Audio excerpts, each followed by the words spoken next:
conversa, um bate-papo do senhor no site My News, em que o senhor foi muito contundente contra o presidente da República, chamando ele de imbecil, de jumento e de quase burro. Eu gravei exatamente as palavras que o senhor usou.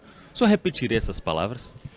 Veja, é o que eu penso, mas assim, às vezes há um calor. Por exemplo, o que é que a gente pensa de um presidente da República que pega um filho policial de 35 anos mais 5 dias e nomeia para o mais difícil cargo da diplomacia do mundo, que é a representação de um país junto ao Império Norte-Americano? Desculpe interromper, aí eu preciso que o senhor dê uma ênfase sobre o peso que esse cargo tem.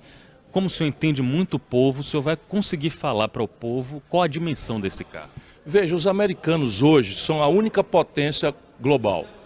E eles dão as cartas em tudo que interessa. Por exemplo, nesse momento você tem um pedaço da humanidade em convulsão. A Síria, a Líbia, o Egito, o Iraque, tudo isso desestabilizado pelos americanos.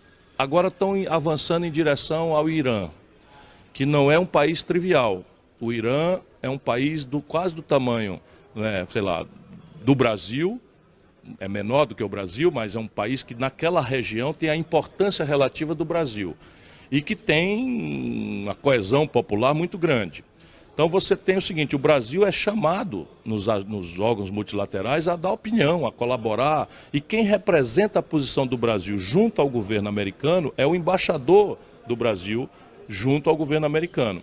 Então esse cargo sempre foi destacado por mais qualificado, mais treinado, mais maduro dos embaixadores profissionais do Brasil que tem uma embaixada. Comércio exterior. Vamos ter clareza. Por exemplo, o Brasil está hoje deixando parado 1/3 das nossas refinarias. Aqui na Bahia, por exemplo, 1/3 da refinaria está parado e nós estamos comprando gasolina, óleo diesel e gás de cozinha dos Estados Unidos. Qual é a explicação disso? Quem representa essa tensão comercial para defender os empregos, as empresas brasileiras, o salário do trabalhador brasileiro, é o embaixador do Brasil nos Estados Unidos. Então é preciso ter muita experiência em comércio internacional, é preciso ter muita experiência jurídica do direito internacional, é preciso ter muita diplomacia para se situar nas diversas nuances. O Brasil tem uma posição antagônica aos Estados Unidos, quando nós queremos uma ordem internacional que não tem um chefe só, que seja assentada no direito e não na violência, que o presidente dos Estados Unidos resolve e aí invade um país, porque isso hoje são eles, mas amanhã podemos ser nós. Então o Brasil sempre defendeu, tradicional, entra PT, sai PT, entra Fernando Henrique, nós temos uma diplomacia profissional. E este rapaz tem 35 anos, é um policial. Você dá alguma coisa contra policial? Não. Eu apenas não entrego o meu filho para fazer uma operação de apendicite por um malabarista. Eu acho que um malabarista de circo faz uma coisa que eu acho que eu não vou conseguir fazer jamais. Tamanho extraordinário talento de fazer o malabarismo, né? Mas eu não posso entregar meu filho para fazer uma operação de apendicite por um malabarista. Esse rapaz defende um vagabundo enojante, por isso que eu falo às vezes as palavras mais quentes, que é o tal Coronel Brilhante Ustra. O Coronel Brilhante Ustra é um torturador famigerado, que pegava mulheres, como a Mira Leitão, sua colega jornalista, trancava numa sala escura e botava uma cobra para a pessoa ficar apavorada, ou ratos para invadir a vagina de uma mulher. Esse é o Brilhante Ustra.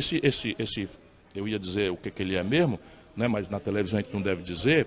Esse rapaz defende o Coronel Brilhante Ustra como exemplo. Quando os americanos souberem disso, muito improvável que eles aceitem esse tipo de coisa. Esse cidadão disse que deveria se fechar o Supremo Tribunal Federal usando um sargento e um cabo.